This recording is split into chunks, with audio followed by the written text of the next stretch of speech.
thought you were cooking. I am. I don't smell anything. You want me to start now? Do I want you to start cooking? Yeah, like an hour ago, so it's ready now. Good morning. Good morning. Good morning. Oh, wait, are you making the sugar thing?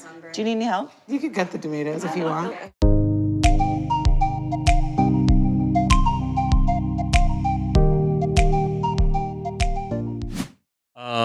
And I was also really into, even though Sai poo-pooed on it, to hear and learn of this dish, shashuka. And it's not even the dish itself, it's the, I don't know, like the camaraderie. Like if it were me, I don't know if I told you this before, my big dream, because my only dream in life was actually maybe three.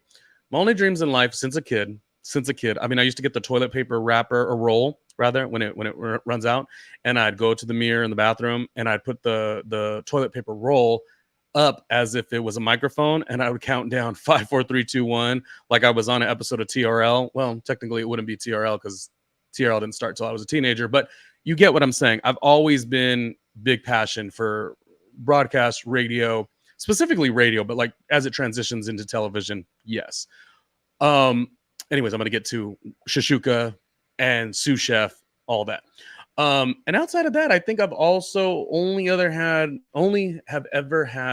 the only other thing I thought I'd be great at would be maybe in the world of hospitality. And I've done a couple of jobs in that vein. I worked at a lounge in Hell's Kitchen here in New York, and that was fun. And I worked as a doorman concierge in New York, and that was fun. You know what I mean? Like I have it in me. I was a bank teller for a lot of years as well, and I was really good at that. The only reason I left that is because I finally got into broadcast, and that was like my first real love. So those are being like a luxury hotel manager or something like that is also in the cards too. So again, radio, broadcast, first love.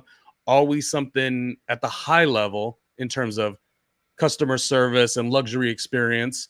It was always a thing for me. And can I tell you, this is going to get to the shashuka in 1 second. All of a sudden, in the last like 2 or 3 years before the show The Bear came out, I'm not saying The Bear is making everyone want to be a chef now. Thanks, chef. But all of a sudden, it was about 3 years ago, I was saying, I love broadcast, but in the space of digital has changed so much. It's not what I remember from years ago. Some of the times a good show is not rewarded the way a shit show is. I always say, if anyone wants to start their career tomorrow, just do an episode like we're doing today and like let the microphone drop or fall out of your chair and suddenly that's funny. It's not funny. That's so funny. Viral moment. You have success. But lots of us who were cut from the cloth, where we started this in 2001 and 2002, I've worked with the great Rick Dees, all these wonderful, legendary talents in the business. It's hard to navigate. That's why I love anyone who does love our show, the one that I do by myself and the one that I do with Russell Ray Silva, because I really feel like we're cut from a different cloth. But anyways, the reason Sous-Chef spoke to me is because when I started in this business all these years ago, should I show you some photos while we're talking about this? I think I'm going to show you some photos so you don't think I'm full of shit, right? Can you not say shit on there? Well, I just said shit. Obviously I've been around this for so long, and it was such a rewarding and fun and exciting experience all those years ago, and it just changed to be something that I didn't fully love. I'm glad I've navigated MySpace, but it just isn't. It changed so much. The things that were rewarded were things I would never be interested in. You know what I mean? I get sent silly little digital clips all the time. I'm like, make it be funny. You know what I mean? Like a comedian with an act, that's funny. Somebody with their microphone or they fell out of their chair, that is not funny. That's not funny. So anyways, I say all that to say, when Erin was cooking the shashuka, first of all, I'm intrigued by it because I love to learn about different dishes that are so important to different cultures. Like, I think that's one of the most beautiful things. I'm not even a foodie on that level. I would never necessarily want to be a chef, but I want to be a sous chef because, as I was saying, the thing that was the great love of my life, which was broadcast, became such a silly, you see how TikTok rolls, and I remember saying, what is going to be the one way that I'm going to navigate doing what I love to do in terms of broadcast, but then know that my journey is going to be a little longer because I'm not willing to take the sillier angles and cut corners or whatever. I just want to do what I want to do, which is a good show, which, hey, you might be watching this show and saying, it's not that good, which is totally fine. You could have that perspective. But what I am saying is, because I believe in myself, great talk show host in the future. This will never change. I'm never going to downplay my skill set. I know I got the skills to pay the bills, and it's just a matter of when it'll happen.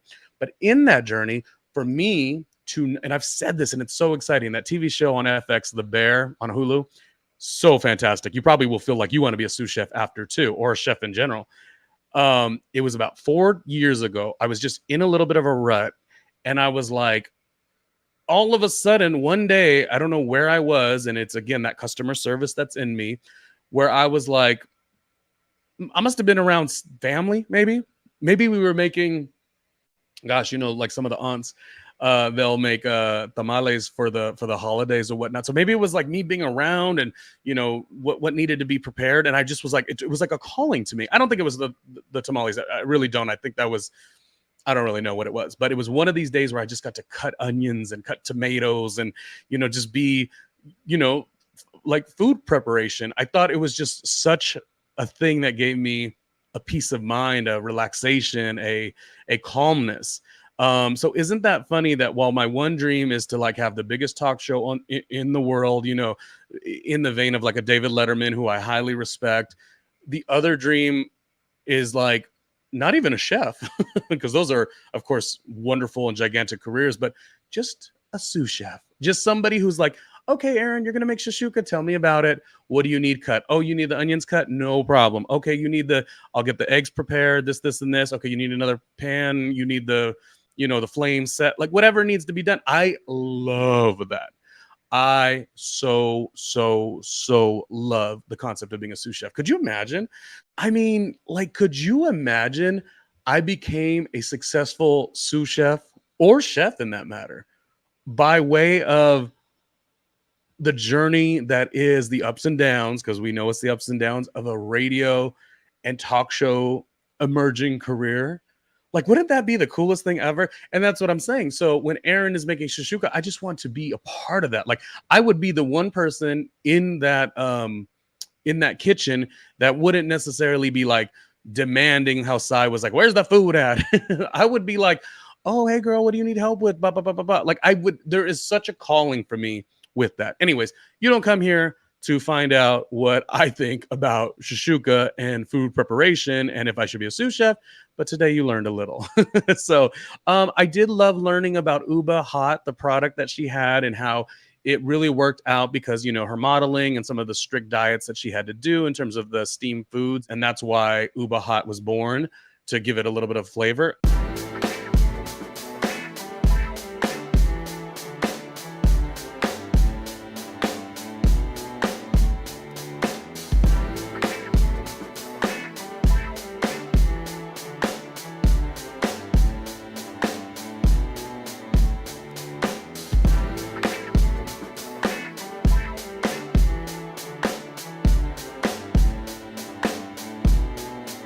Hey, Ronnie Jr.